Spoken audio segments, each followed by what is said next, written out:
Fred, are you in it planning on going with it? Cut. Fred, what are you doing over there? Welcome to RCindustry. Well, hey, if you don't like fixing things and making them just like brand used, this channel may not be for you. Hey, it's Rick here, and we're back today to do a little work on the CrustyChrysler. One of the things we're going to do today is we're going to try to figure out where we're going to put the new tachometer. And the other thing we're going to do is we're going to get up under here and check the fuel lines. I was on a live event a few weeks ago with Dallas and John, as many of you were, and they were talking about fuel lines. And you know, we put all new fuel lines on this car because they were completely rusted out.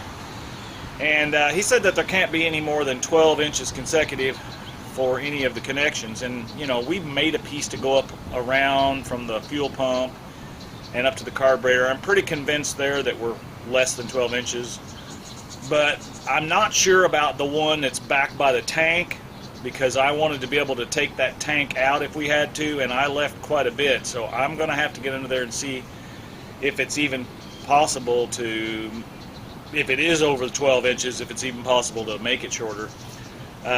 Because that's one of the things we have to have done before we can run old Krusty down the drag strip, you know, like that. So one of the other thing I got to do is I got to come up with a helmet, which I think my buddy Kent's got a helmet I'm going to be able to use. And the third thing is I know that this has got a weak antifreeze solution in the cooling system, because it's kind of green looking. I didn't put anything in it but water, but and we drained the radiator when we put the new radiator hoses on it, but I noticed it looks kind of green. So I'm thinking that we're going to have to dump all the water out of it and put some clean water in it to try to make it not have any antifreeze look to it, I guess. From what I understand, you don't want the antifreeze in there in case it leaks on the track, because it won't burn off like oil and transmission fluid and such. So it makes sense, you know. But anyway, so those three things we're going to try to check into and make a plan anyway. I'll say it that way. We may not do the work today, but we are going to make a plan to see what we can get done with it. So, all right, show you more. Okay, so you can look down in here and we can see that we got a piece of rubber line here from our steel line, and that is about maybe 2.5 inches. And then we've got a piece that goes from here to the Holly carburetor, that's about 2 inches. And so down here, I don't know if you can see this, well, that's the alternator, you certainly can't see that. That piece right there is the piece that runs from the hard line that we bent to go up around the timing cover down to the pump, and that's about 3 inches. Now we got a piece right here that's actually kind of rubbing. I don't know if you can see that, but it's actually kind of rubbing on here, so we need to shorten that anyway. But that's about 6 or 7 inches long, and I think we can easily shorten that down to about 4 and get it onto the fuel pump, because this runs from the fuel pump back to the hard line that goes to the back. I don't know if you can see that, but right there. So alright, so let's get underneath and see what's going on. Alright, show you more. Okay, so our hard line comes from up around our unibody front end piece there, and actually comes through the same area that the original line came through. We actually even used one of the original mounts right here. I don't know if you can see that. And then I noticed here, this thing is kind of hanging down low for some reason. I don't remember why. I don't remember it doing that. So we may put a rubber bracket on this and get that pulled back up to that piece there. And then it goes back up over in the wheel well. So let's look at that real quick. Okay, so you can see it comes up and around on our wheel well, the frame piece, unibody frame piece, whatever, and then comes to here. Now on the original, I don't know if you can see that very well, right to there. On the original, this thing turned and went to about right here and then had a rubber line, but my bender wasn't very good. That's the reason I didn't try to bend this last sharp curve. So we've got a piece of fuel line that runs from here all the way to up to there, to the tank. And like I said, I left that a little long on purpose because I wanted, I didn't know if I was going to have to pull this old rusty tank down, but luckily I haven't had to do that. So I could actually probably come right here and bend this, get my bender back on it and bend it back this way, and then shorten this piece down, because it ought not be rubbing on this anyway. It's rubbing right here on this frame member, this unibody piece. So I could probably bend that and then shorten this one down, because this one's at least 12 inches long, and we could get that down to 6. I think we would be within the rule, or whatever you call it, code. I don't know, I'm a code kind of guy, but that's not the right word. But and you can see the metal that we put in from the floors that are gone.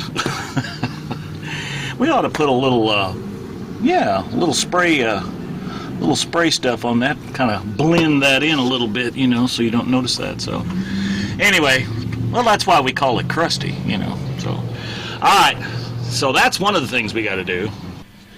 Now, one of the things I want to do is we don't have a tachometer in here. And so whenever we took it on a power tour this year and drove it, I was kind of being gentle with the car the whole time, sort of, because I don't know what kind of RPMs we're running.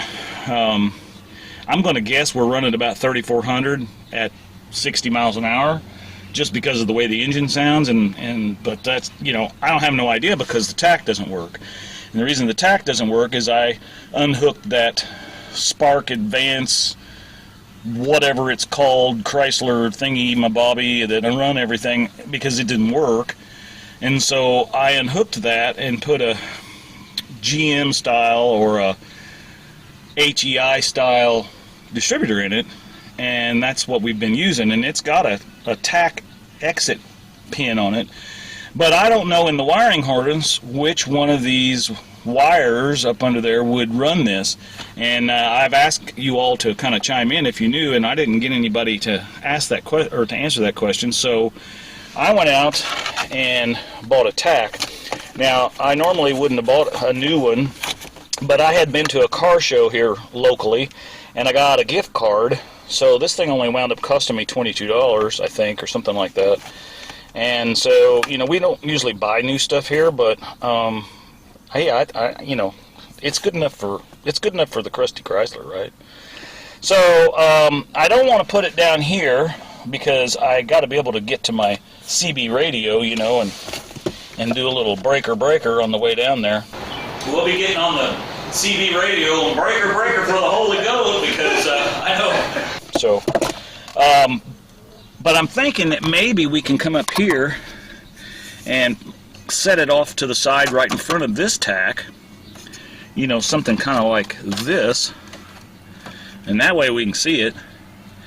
And you know, back in the day I used to take big clamps and just clamp the mount around this piece here, and you know, that way we're not permanently leaving it in here, because whenever we're done at Sikeston and I go to sell this car, whoever buys it, I'm hoping, is going to restore it, and that's why I don't want to, you know, butcher up the dash and stuff too bad.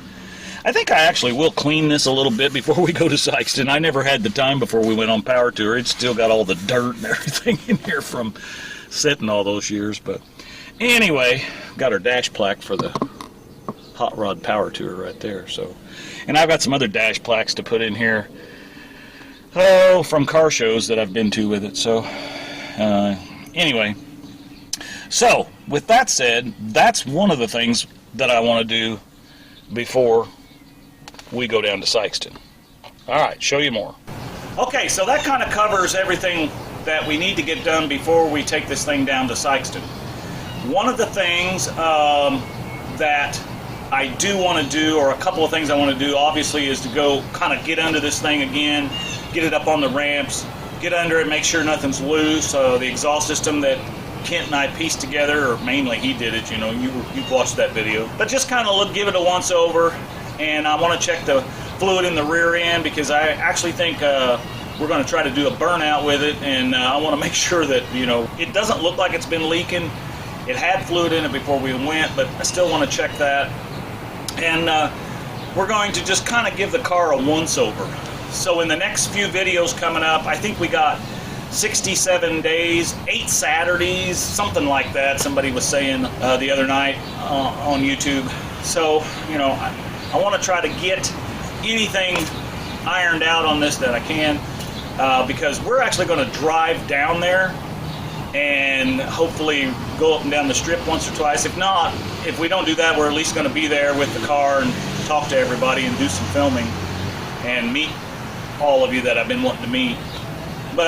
And then we got to drive home, and we got to drive home Saturday night because we have commitments on Sunday that we have to deal with. So my son's going with me. I think I've mentioned that to you.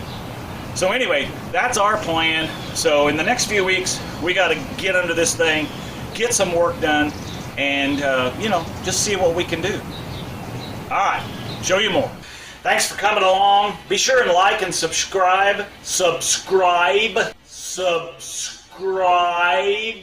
Be sure and like and subscribe. Hit that bell, you know, ring that thing. That helps notify you when a new video comes out. And do the hashtag NoNameNational500.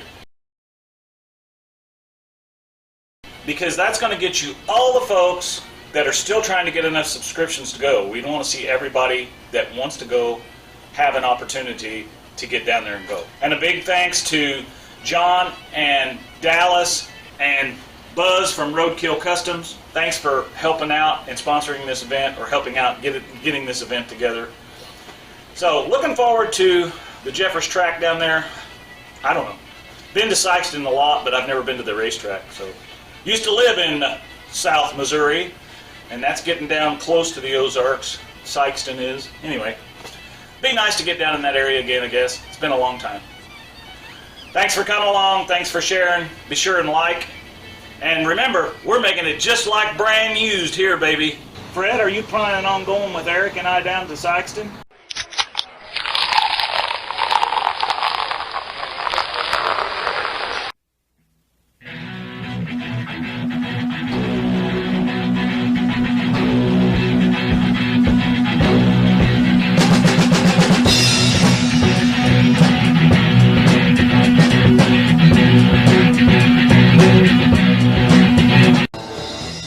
I was walking down the street, I was minding my own affair. Run, Tallulah, run! Hi, baby.